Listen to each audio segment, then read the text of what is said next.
Acontece nesse horário todas as segundas-feiras. A gente recebe aqui o Dr. Guilherme Colin para esclarecer assuntos relevantes, principalmente em relação ao direito do consumidor, porque hoje a gente vai falar sobre planos de saúde frente aos casos de negativa e indevida da cobertura. Semana passada nós falamos aqui sobre o erro médico, com enfoque aí nas medidas que os profissionais de saúde, principalmente, devem tomar para não serem processados e condenados judicialmente nas situações em que não há erro de procedimento. Na entrevista da semana passada, o Dr. Guilherme mencionou aí os planos de saúde como um membro frequente da relação que envolve médicos e pacientes, e por isso, hoje nós vamos falar sobre o que fazer quando ocorre uma negativa da cobertura por parte do plano. A entrevista de hoje é de interesse dos consumidores em geral, mas também dos próprios médicos, né? É interessante a gente falar isso, que precisam estar muito bem orientados sobre os direitos dos seus pacientes.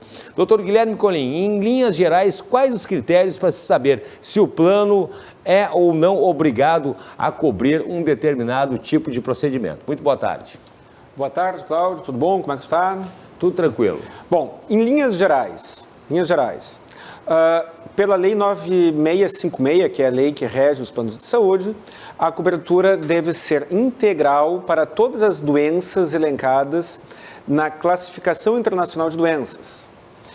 Existem algumas exceções que estão lá no artigo 12 da lei 9656. Ali são diversos, ou são várias hipóteses. Tratamento experimental, procedimento, cirurgia plástica meramente estética, tratamentos ilegais, aí, por exemplo, o aborto, ligação tubária, por exemplo, que tem um protocolo que deve ser seguido. Então, ali tem algumas exceções. Mas, via de regra, a cobertura é para todas as doenças e procedimentos e exames que estão elencados na Classificação Internacional de Doenças.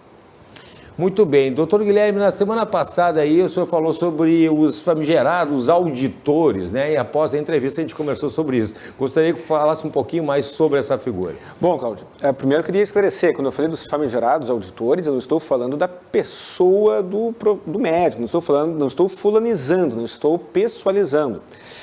O que acontece? O plano de saúde tem o direito de ter um médico auditor. Porém, este médico auditor tem como finalidade a prevenção e combate a fraudes. E, infelizmente, acontece. Então, sem radicalismo, sem nos apaixonarmos pelo assunto e acharmos que um lado da relação está sempre errado e outro está sempre certo. Os planos de saúde são vítimas de fraudes. Então, o auditor, a figura do auditor, a princípio, não deveria ser um problema. Porém, o que acontece? Onde é que está o excesso? Muitas vezes, o auditor do plano de saúde invade a seara do médico responsável pelo tratamento. Então, o médico responsável pelo tratamento recomenda um procedimento X, um exame X, uma técnica tal.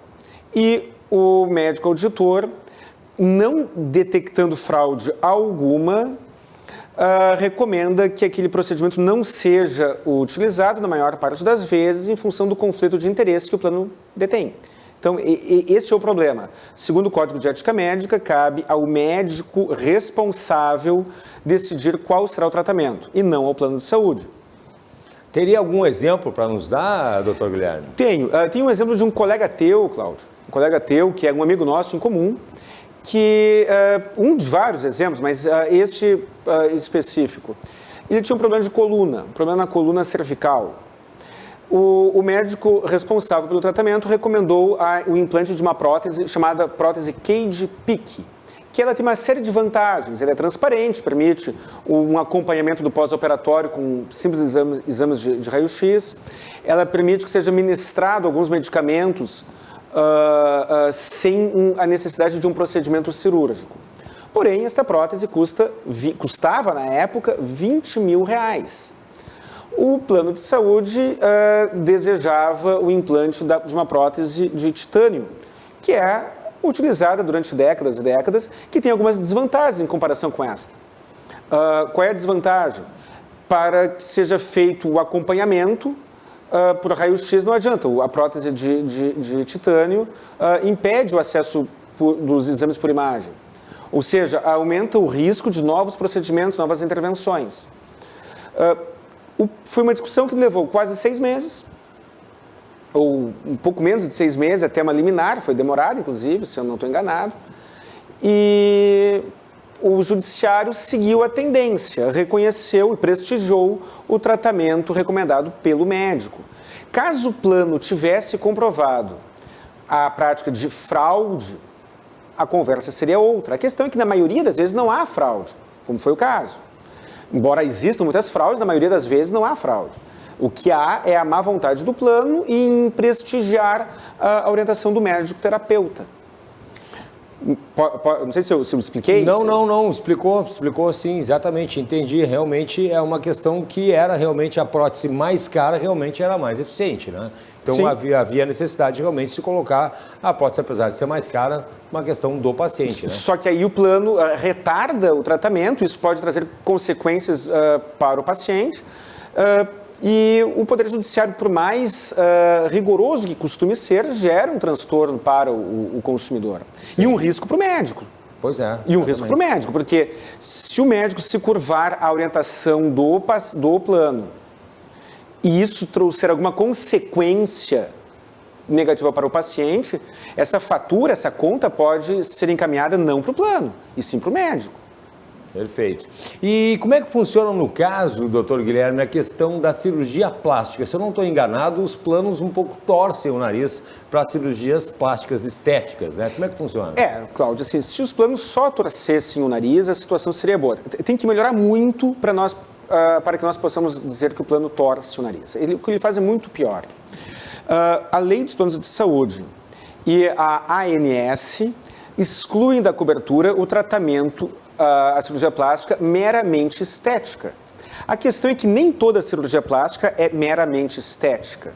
Nós temos alguns exemplos. A hipertrofia mamária é muito comum e ela traz consequências físicas, uma sobrecarga para a coluna cervical, por exemplo, problemas ortopédicos em geral. A questão da cirurgia de nariz, a pessoa tem um problema de desvio de septo, por exemplo, uma situação comum.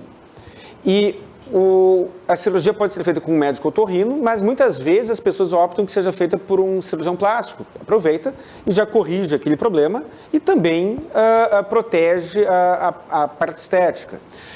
No caso das mulheres que fazem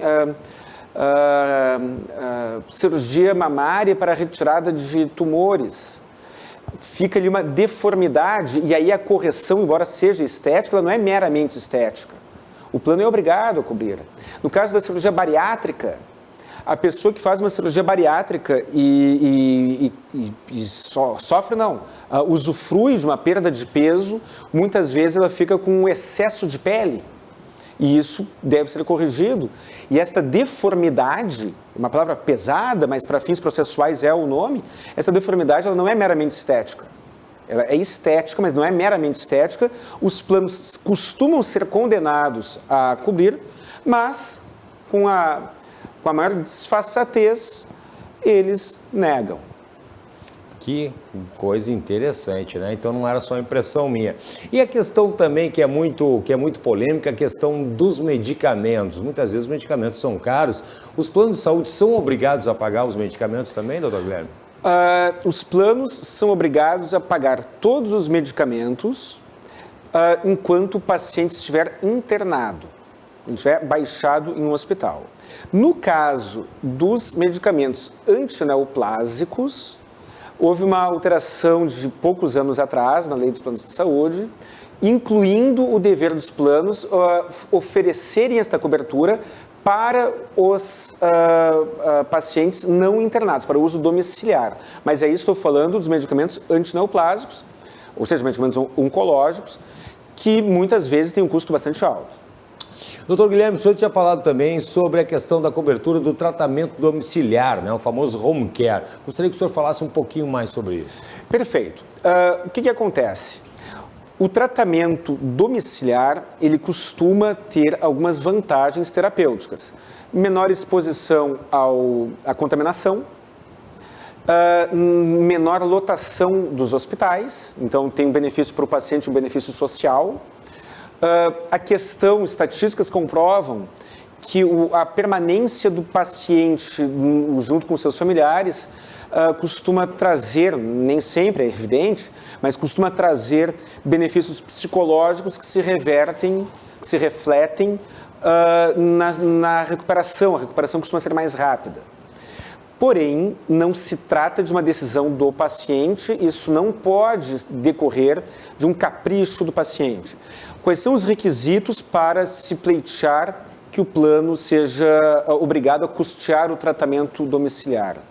O médico responsável pelo tratamento deve atestar que aquela é a melhor opção. Na maioria das vezes, o custo do home care, o custo do tratamento domiciliar é menor do que o custo de uma internação hospitalar. Mas isso não é o suficiente. É importante que o médico recomende. Em algumas situações, pessoas que têm um AVC, por exemplo, estão se recuperando de um acidente, de um acidente qualquer. Existe o caso, uma doença que se chama lesão axonal difusa. É uma doença em que ocorrem danos neurológicos, em que a pessoa precisa fazer tratamento. Às vezes fica com sequelas para o resto da vida, outras vezes se recupera. E a permanência do paciente em casa costuma ser melhor. E no caso de no caso de tratamento domiciliar via home care, o plano é obrigado a fornecer fraldas geriátricas, fraldas para adulto, quando for o caso, é obrigado a fornecer aquela medicação, porque aquilo que eu falei na pergunta anterior, o plano é obrigado a fornecer medicação quando o paciente está internado em um hospital. No caso de tratamento domiciliar, também se aplica. A locação de cama hospitalar vai por conta do plano também. Então, traz grandes vantagens. Inclusive para o plano, porque é mais econômico. Mas, reafirmando, é necessário que haja uma recomendação médica. E mais, para que você entre em juízo, porque os planos costumam negar, para que você entre em juízo, é necessário a negativa administrativa. Então, tudo que eu falar aqui sobre negativa de cobertura, leia-se. É importante que haja a recusa expressa do plano e quanto a isso costuma acontecer. Os planos costumam dar a negativa por escrito. Muito bem. Na semana passada, o senhor também falou sobre a questão da hipótese do plano de saúde não ter ali um médico com alguma especialidade justamente na região do paciente. Então, mencionou sobre a garantia de atendimento, se não me engano, foi isso. Gostaria que o senhor falasse um pouquinho mais dessa questão também. Exatamente. Na via administrativa, os planos muitas vezes têm um pouco de má vontade, mas eles são obrigados a fornecer ou providenciar um profissional daquela especialidade. As especialidades mais difundidas, pediatria, cardiologia, ortopedia, não costuma faltar. Mas existem algumas situações em que há escassez de profissionais. Um exemplo, médico geneticista. O médico geneticista, o número de médicos geneticistas não são tão grandes. Tem muito mais cardiologista e pediatra do que geneticista. Algumas regiões, simplesmente, dependendo do plano, não tem médico cadastrado. O que se recomenda? O segurado, o consumidor, deve procurar o seu plano e por escrito, de uma maneira que tenha o protocolo de recebimento, ou seja, em 2 vias, deve formular o pedido de garantia de atendimento. E vai lá e encaminha. Ilustríssimo senhor, diretor do plano de saúde tal. Aí ele se qualifica, eu, fulano de tal, assim, assado, titular da matrícula tal, CPF tal, endereço tal, veio informar que necessito médico de tal especialidade, não encontrei nenhum cadastrado no plano, na listagem do plano, portanto, solicito garantia de atendimento. Na maioria das vezes, os planos ou negam e o paciente e o consumidor precisa entrar em juízo, ou procuram alguém ou se colocam à disposição para o reembolso. E aí tem um problema que, infelizmente, o consumidor tem de enfrentar. Quando o plano reembolsa o valor da consulta, este reembolso é pela tabela da AMB, Associação dos Médicos do Brasil. e o valor das consultas particulares, muitas vezes, é superior ao valor desta tabela. E isso o judiciário, na sua grande maioria das vezes, não corrige. O judiciário, quando condena o plano a oferecer aquela cobertura, aquele reembolso, ele o faz pela tabela. Mas se você localizar, melhor, se você tiver a necessidade de ter um determinado médico, não o encontrar e não fizer o pedido administrativo antes, você não conseguirá o reembolso depois. Muito bem. E a questão também muito polêmica, que é a questão do anestesista. Eu, inclusive, já passei por isso. Sabemos que muitos planos de saúde aí simplesmente não cobrem os honorários do anestesista. Isso é correto, doutor Guilherme? Não, isso não é correto, isso é um absurdo. O procedimento que exige a intervenção de um anestesista deve ser coberto pelo plano. E é muito comum que os planos neguem a cobertura do anestesista em procedimentos em que seja indiscutível a sua necessidade. E quando a gente tem, o paciente também tem direito ao quarto privativo em um hospital e por falta de leitos é internado, por exemplo, num quarto semi-privativo. Como é que fica isso? Bom, até algum tempo atrás era muito comum o ajuizamento de ações de dano moral por conta disso. A pessoa tem um quarto privativo, com direito a uma acomodação X, o hospital está lotado, muitas vezes o hospital está de fato lotado, e por falta real de vagas, o hospital acomoda aquele paciente num quarto semi-privativo. A consequência disso, as pessoas entravam e eventualmente entram com ações de reparação por danos morais e têm uma boa chance de sucesso. O que tem acontecido? Não estou afirmando que é o que sempre aconteça, mas o que tem acontecido com razoável frequência? Por não ter quarto privativo suficiente, o hospital mantém aquele paciente na enfermaria, no setor do pós-operatório, por exemplo, e o faz sob o falso pretexto de uma recomendação terapêutica. E muitas vezes isso é tratado abertamente. O responsável pelo hospital diz para o paciente: estamos aguardando abrir vaga num quarto. Por enquanto, o senhor ficará aqui na sala de pós-operatório.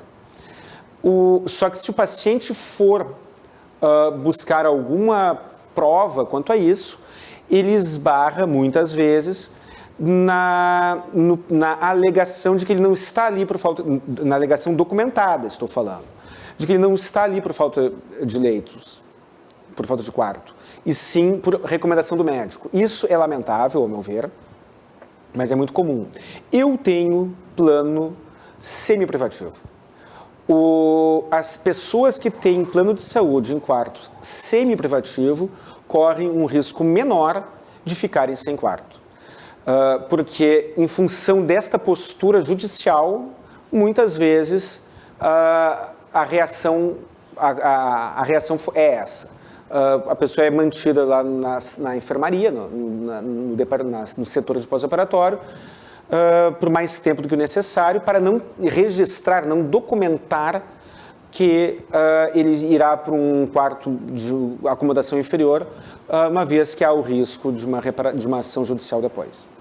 Muito bem, e a gente também tem uma outra questão muito importante também, que são os danos morais, né? Quando acontece uma negativa indevida, por exemplo, da cobertura ali do segurado, ali precisa enfrentar uma ação judicial, como a gente está falando agora, que pode ser prolongada, e aí, além de tudo isso, ainda convivendo ainda, né, com a inconveniência do seu próprio problema de saúde aí, e tendo que suportar esse problema de um tempo superior ao necessário. Daí ele tem, nesse sentido, ele teria uma reparação por danos morais, doutor Guilherme? Bom, a gente está com tempo aqui, está apertado. Estamos com tempo. Estamos com tempo, então eu vou dar uma viajada. Vamos lá. Mas é uma viagem curta, prometo. Tá bom. O dano moral é um evento que ocorre no universo psicológico da pessoa que o sofre. Vamos imaginar que você recebe ou combina que vai almoçar com uma determinada pessoa. Você vai sair de noite, vai para um evento qualquer, você está ansioso esperando aquela oportunidade. Talvez seja o amor da sua vida, talvez seja o candidato ou a candidata ao amor de sua vida. Opa, importante, pois é. hein? Importante. Aí a pessoa cancela. Isso provoca uma frustração. Isso provoca uma frustração. Isso ainda mais se ela é candidata ao amor da minha vida. Se é candidato ao amor da sua vida. Isso provoca uma baita de uma frustração. E o judiciário não ampara isso do ponto de vista de indenização. Mas ocorre essa frustração. Aí a pessoa fica lá 2, 3 dias magoada, depois se recupera. Se a pessoa mora no coração da vítima, se a vítima acalenta uma estima muito grande pelo ofensor, 1, 2, 3 dias depois passa. Talvez, mas fica aquela frustração. Pois é, mas para você encontrar o amor da sua vida, você precisa estar vivo. E quando o plano de saúde nega, agora a viagem acabou, agora eu vou voltar para a entrevista bacaninha. Quando o plano de saúde nega alguma cobertura, ele está ameaçando a sua integridade física, está ameaçando a sua vida, a continuidade de sua vida.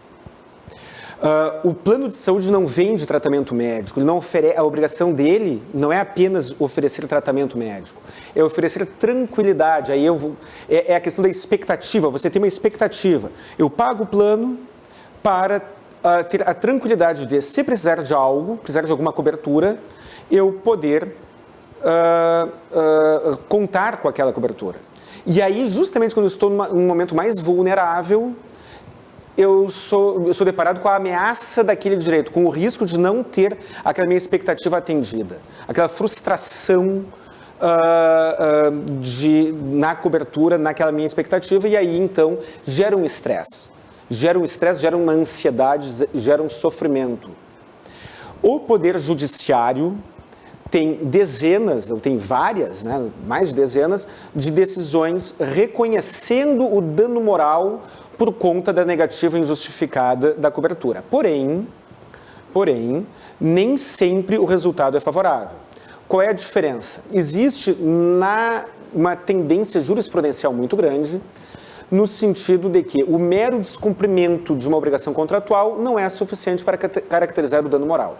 Então, cabe àquele que pleiteia a indenização comprovar o sofrimento, comprovar que ficou mais tempo suportando aquela dor, no caso de um procedimento médico, sofreu com a ansiedade de não poder saber se obteria ou não aquela cobertura, e ainda assim, nem sempre o resultado é favorável ao consumidor. Há um aspecto lotérico aí, né? Então, existe a chance real de se obter essa indenização por dano moral, e algumas indenizações não são pequenas, mas o fato de alguém ter ganho, o fato de uma determinada pessoa ter obtido essa reparação pecuniária, não significa que outra, em situação quase igual ou idêntica, ou talvez até mais grave, também a obterá. O Poder Judiciário não é pacífico sobre isso. Bom, eu espero lembrando do exemplo, que nem o doutor, se for o caso, nem eu, nem você que está nos assistindo, passe por uma desilusão no encontro, então... Pode ser uma desilusão amorosa ou pode ser uma desilusão negocial, né? Também. A frustração de não realizar... Não, uma expectativa, aquela expectativa de não participar daquele evento pode ser dolorosa, e a frustração de não ter a cobertura do plano também, com a diferença que a maioria das pessoas não tem afetividade pela empresa de plano de saúde. Então o perdão fica mais difícil, né? É verdade. Diferente dos candidatos ao amor da vida da gente. Exatamente. Doutor Guilherme, sempre muito bom conversar. Mas falando ainda sobre planos de saúde, tem aquela questão também quando o paciente que tem um plano de saúde é atendido pelo SUS. Uma pergunta aqui da nossa produção. Normalmente o hospital pede para ele passar o cartão do plano para cobrar dele. O que o senhor acha disso? Pergunta aqui da nossa produção, doutor Guilherme. Olha, Cláudio, eu acho isso cabuloso. Medonho. Pelo seguinte, só existe plano de saúde porque aquele caminhão de impostos que nós pagamos para o governo, a cada vez que a gente abastece o carro, a cada brinquedo que você compra para o seu filho, você está mandando dinheiro para o governo. Aí o governo sonega serviços. né? O governo sonega serviços. Como o governo sonega os serviços, você pagou aquele imposto e depois contrata um plano de saúde que é caro. Na maioria das vezes é caro. Aí você utiliza a rede pública de saúde por N razões. Você precisou de uma emergência e foi num hospital público que não tem a cobertura do plano, não importa. Aí o hospital pede para você passar o cartão do plano e cobra do plano os honorários por aquele serviço, sendo que já foi pré-pago pelo imposto que você pagou. E aí, as pessoas, em sua grande maioria, né, é muito comum as pessoas terem a tendência de quererem fazer o bem, de quererem ajudar. Todo mundo quer ajudar. E aí as pessoas pensam, como eu já pago caro no plano, eu vou passar o cartão para ajudar o SUS. Não. Você está onerando o seu plano de saúde. No final do ano, a empresa que presta serviço para o seu, presta serviço de plano de saúde para você, fará uma estimativa de custo que sofreu, uma estimativa de receita e utilizará isso como critério para o reajuste do seu plano. Então, quando você passa o cartão do plano no hospital público, você já pagou o imposto, já ajudou a custear tudo aquilo e ainda estará cooperando para que o plano aumente um pouco mais do que aumentaria o valor da sua mensalidade. Entendi. Na minha cabeça, isso é um brainstorm, isso não teria nenhum fundamento jurídico, mas na minha cabeça o justo seria o contrário. Seria que se você que tem plano vai ser atendido num hospital público, o SUS deveria reembolsar o plano e não o contrário. Sim. Porque você já pagou por aquele serviço. Você já pagou pelo serviço do SUS, já pagou pelo serviço do plano. Então, essa é a minha opinião pessoal. Eu recomendo que, se você utilizar o serviço público, não passe o cartão do plano. Esta é a minha recomendação. Muito bem.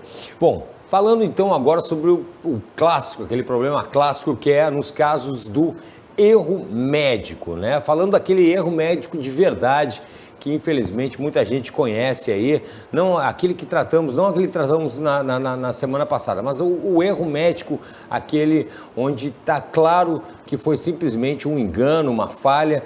O plano de saúde, doutor Guilherme, ele é responsável por esse erro do médico daí? Os tribunais têm entendimento ou pacífico ou muito forte no sentido de que o plano não é responsável. O argumento que as pessoas utilizam para processar o plano de saúde costuma ser, até faz sentido, costuma ser o de que o plano elegeu os médicos a serem credenciados. Então, a pessoa, o paciente, tem um problema de saúde qualquer e ele tem uma lista de alguns médicos que foram pré-selecionados pelo plano. E aí, aquele médico promove um erro. Ou seja, nós estamos falando da entrevista da semana passada, estamos falando do erro médico clássico. Sim. Aquele médico comete um erro grave, gravíssimo. E aí o paciente alega que, se ele tivesse plena e absoluta liberdade para contratar quem quisesse, ele poderia ter contratado talvez outro profissional mais qualificado e não teria sofrido aquele erro. Pois bem, essa tese talvez faça sentido. Eu confesso que não estou muito convencido dela.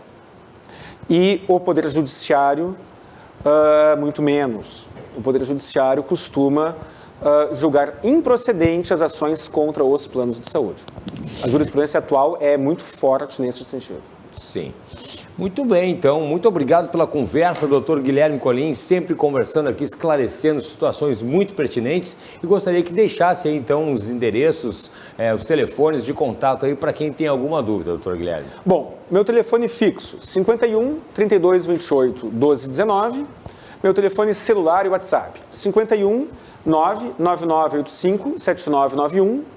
Redes sociais, CRJ Advogados, tanto no Instagram como no Facebook.